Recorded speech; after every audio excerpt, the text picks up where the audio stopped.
Hi guys, ഞാൻ വീണ്ടും ഒരു ട്രാവൽ വ്ലോഗായിട്ടാണ് വന്നിരിക്കുന്നത്.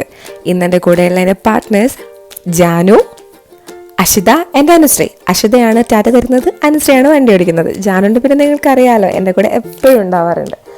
ഞങ്ങളിന്ന് പോകുന്നത് വയലാട് വ്യൂ പോയിൻറ്റിലേക്കാണ്. അവിടെ ആക്ച്വലി ഞാനും ജെൻസ്മയും വയലാട് ഇതിനു മുന്നേ പോയിട്ടുണ്ട്. ഈ വ്യൂ പോയിൻറ്റിലല്ല പോയത്, വേറൊന്നാണ്. പക്ഷേ അനുശ്രീയും അതുപോലെ തന്നെ അഷിതയും അവർ രണ്ടാളും ഫസ്റ്റ് ടൈമാണ് വയലാട് മാത്രമല്ല ഈ ഒരു ഏരിയയിലേക്ക് വരുന്നത്. അപ്പോൾ എല്ലാവർക്കും എൻ്റെ വീട്ടിലായിരുന്നു കേട്ടോ സ്റ്റേ. ഞങ്ങൾ രാത്രി അടിച്ചു പൊളിച്ചു.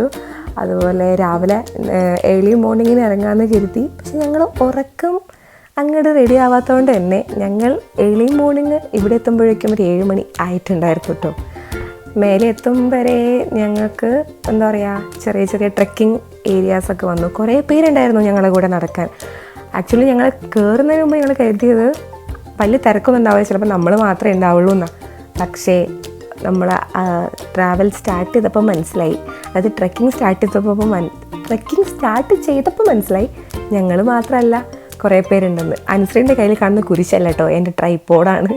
അവളൊരു കുരിശ് പോലെയാണ് അത് കൊണ്ടു നടന്നത്. അങ്ങനെ ഞങ്ങൾ മേലെത്തിയപ്പോൾ ഞങ്ങൾക്ക് ഭയങ്കര ഇഷ്ടമായി. നല്ല വ്യൂ ആയിരുന്നു.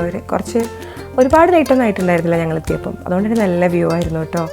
ഇഷ്ടമായി, നല്ല അറ്റ്മോസ്ഫിയർ ആയിരുന്നു. ഞങ്ങൾ കുറച്ച് വീഡിയോസൊക്കെ എടുത്തു. പിന്നെ ഞാൻ രാത്രി കുറച്ച് ഫുഡൊക്കെ, രാത്രിയല്ല രാവിലെ തന്നെ എണീറ്റിട്ട് ഞാൻ മസാല ദോശ ഉണ്ടാക്കിയിട്ടുണ്ടായിരുന്നു കേട്ടോ.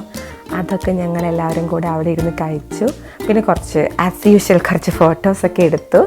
പിന്നെ കുറച്ച് വീഡിയോസ് ഞങ്ങൾ എടുത്തിട്ടുണ്ടായിരുന്നു. അത് ഓൾറെഡി ഞാൻ പോസ്റ്റ് ചെയ്തത് നിങ്ങൾ കണ്ടിട്ടുണ്ടാവും. അവിടുത്തെ ഒരു ഡാൻസ് ഞങ്ങൾ 4 പേരും കൂടി എടുത്തത്. നല്ല മസാല ദോശയായിരുന്നു. എനിക്ക് അവരെല്ലാവരും എന്നെ കുറേ പുകഴ്ത്തി, നല്ല ടേസ്റ്റ് ഉണ്ടെന്ന് പറഞ്ഞു. പിന്നെ എനിക്ക് പിന്നെ അങ്ങനെ ഒന്നും ഇല്ലാത്തതുകൊണ്ട് പിന്നെ ഞാനൊന്നും പറഞ്ഞില്ല. അപ്പോൾ ഞങ്ങൾ ഇല വരെ വടിച്ചിട്ടാണ് ജാനു പോയത്. അപ്പം അത്രയ്ക്കേ ഉള്ളൂ. ബൈ.